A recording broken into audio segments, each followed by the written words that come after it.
everyone, my name is Nikki and I am the intern with the Northampton Community College Leadership Society, and today we'll be talking a little bit about intergroup dialogues.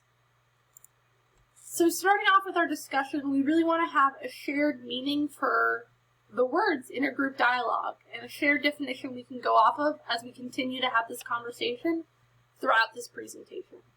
So when we're talking about an intergroup dialogue in the Leadership Society, we're talking about an opportunity for individuals of differing social identities to come together and learn more about each other while reaching a common goal. And when we talk about different social identities, we're talking about people of different races, different ethnicities, sexual orientations, political beliefs, religious backgrounds, any big broad identity that people have. And oftentimes, when we're having an intergroup dialogue, they revolve around controversial issues that are happening in our community. So race, class, gender, sexual orientation, and any type of prejudice or racism or homophobia that might be happening in our community. An intergroup dialogue is a great way to address those. And then ultimately, the goal of an intergroup dialogue, which differentiates it from maybe having a town hall, or just a discussion, or an action plan, is that the biggest part of an intergroup dialogue is that we want to create a space in this dialogue for everyone's dignity and value to be respected and upheld. We want everyone to know that by the inherent nature of being human, that they're entitled to dignity and respect, and that we have to treat each other with kindness. So there are 4 keys to successful intergroup dialogue. So the first one is each person of each group is of equal status and power. So when we come together as equals, not as a boss and a employee, not as a professor and a student, but we come together as a community of peers. So that might be all students or all supervisors, so we can all have that equal playing field and know that what we say matters and will be taken seriously by the rest of the group. The big point is that everybody who comes to an intergroup dialogue has to be willing to cooperate and work together to reach a solution to whatever problem we're facing within our community. Everyone has to be fully committed to the process and really ready to find a solution that will work for everyone. And then third, there has to be that common goal, whether that's eliminating racism in our schools, or avoiding homophobia in medicine. Whatever your intergroup dialogue is about, you have to have a goal, something you want to achieve at the end of the conversation. And then finally, the discussion has to be supported by the powers and the authorities that exist in your community. So if you're coming together as a group of high school students to have a dialogue about racism in schools, it's only going to be successful if your principal, your superintendent, other staff members at your school are willing to see the importance of your dialogue and to support whatever conclusions or solutions you come up with. So now we're going to talk a little bit about the differences between a debate, a discussion, and a dialogue. These are all just different forms of communication, and there are different times when each might be appropriate. But in order to better understand what a dialogue is, we have to understand what these other types of discussions are and debates, and to better understand what makes a dialogue unique. So if you've ever been in a debate, you might resonate with some of these things. So when we're debating, we're really seeking to win. We want to make sure that the other side knows that we're right, that we have the right opinion, and that we come out as the winners. And as part of that, we have to defend our opinion and listen to where we can counter or where we disagree so that we can prove that our viewpoint is superior. And oftentimes that can come from discounting others' thoughts and feelings. Sometimes we have to say, that's a silly idea, or I don't think the facts support what you're saying, in order to be successful in a debate. And there's certainly a time and place for it, where you have to sometimes step up and say, you know what, according to my values and ethics, I don't believe that's right. I think that's the wrong thing to do. But that's also just one style of communication. In a discussion, we are doing our best to present new ideas. So you might have a discussion with your friend about your favorite food. Let's say those are tacos. You're having a discussion about it, and you might try to present a new idea. The idea that this new Mexican restaurant you found has the best tacos. So you're trying to persuade your friend then to believe what you believe. You want them to walk away from this discussion either agreeing with you or being open and willing to try out these tacos from this new restaurant. And you're going to listen for places where you might disagree. So your friend might say, you know, the tortillas at this other place are way better. And that would be a point where you would talk it out and present your ideas. Talk about how you think that the tortillas at your favorite place are way better than the other place. And you're seeking to achieve that goal. So in that moment, in that discussion, you know, you want to be right. You want to change your friend's mind. And then finally, we might avoid silence. I think we've all been in discussions where silence can be a little weird, it can be a little awkward, and we might avoid it so we don't feel uncomfortable. We might say things to fill up that space. Again, another style of communication that definitely has its time and place, but is also distinctly different from a dialogue. And in terms of a dialogue, when we come together as a group to have these intergroup dialogues, our goal is not to win. It's not to have an answer, because we understand that for a lot of things there might not be an answer. The world has many shades of gray, and it can be hard to come to an objective truth, an objective right answer.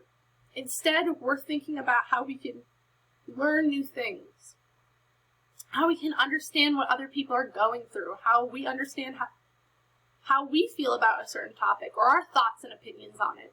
And we also seek to broaden our perspectives, to learn about other people's opinions on the matter, about their lived experiences, about the knowledge that they bring about this topic.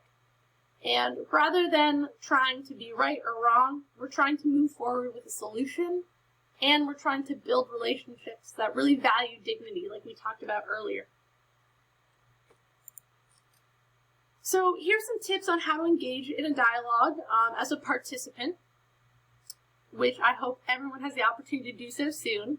And one of those, that first thing, is being respectful of others and also yourself. So treating others with kindness, with that inherent dignity, and then also giving that to yourself. So respecting yourself to know when you might need a break, or when it is really important for you to say something, so you're acting in line with your values and what you need out of that situation. It's also being mindful about the opportunity to speak and sharing it equally with others.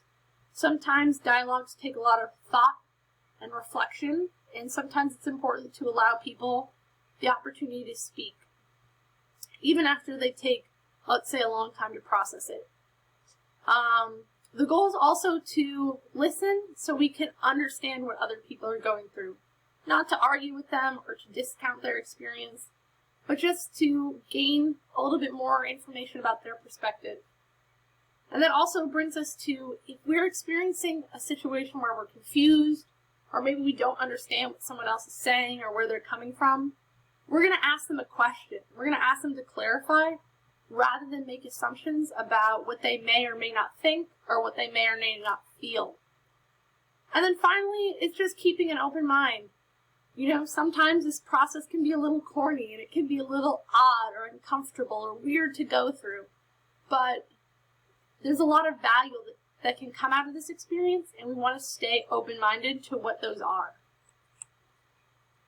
So sometimes we might be in the opposite position. Instead of being in a dialogue, we might be the person facilitating a dialogue, which is a great opportunity for so many emerging leaders like we are in this program. And the biggest thing that a facilitator in a dialogue has to do is remain neutral. We have to stay open to all the viewpoints and experiences of the individuals in the group, even if we don't necessarily agree to them. Part of being a facilitator is taking yourself out of that discussion and elevating other people and allowing them to speak. It's important that we keep the discussion focused on the topic. So if we're having a discussion about class bias when it comes to people of higher economic statuses and lower economic statuses, we want to make sure that's what we're talking about. Not talking about who went to what school or who owns what car. Instead, focusing on how that's going to affect the group. It's also allowing everyone to participate, even the people we might not agree with or the people that we don't like, allowing them to have the equal opportunity to say what's on their mind. And also encouraging those who maybe aren't participating or aren't engaged in the process to share what they're experiencing and their thoughts and feelings. And then finally, it's to offer any clarification, to re-emphasize what other people are saying, and to maybe settle some disagreements or some confusion that's happening in the group. So, dialogues are a great way to get to know people of different identities, but they can be challenging. It can be hard to come together and talk to someone who might be very, very different from you. And it can be even harder to come and talk to a person who doesn't agree with you or doesn't share those same values or experiences that you have. And it's okay to understand that it's going to be difficult. And sometimes there might even be times where you feel disrespected. But as being part of a dialogue, you have rights that you're allowed to invoke in this experience. So you're allowed to say that you're uncomfortable, to share that with the group, and to be open with others how you're feeling. You're also allowed to take a break. Some people need to take a step out, check their phone, get some water, or just take a walk before they're ready to re-engage with the conversation, and you can totally do that. You can also set boundaries. So if there's a certain language that you don't like people to use, or if there is a topic that really upsets you and you just don't want to speak about, you can share that with the group with the hopes that that's going to be respected because you have value and dignity as a person. And you also have the right to walk away. If you feel like someone is disrespecting you or that your identity is not being protected, you can step away and not return until you feel like it's safe and welcoming for you to re-enter that conversation. So, for the most part, I think dialogues are an awesome opportunity to learn more about others and to solve real-world problems that are increasingly relevant in our society. So I hope you've taken away some information about what an intergroup dialogue looks like, how you can participate, how you can facilitate, and then also what you're entitled to as a member of this community and a member of an intergroup dialogue in the future. And I hope you use this to, tackle these challenges and to make a real difference in our community.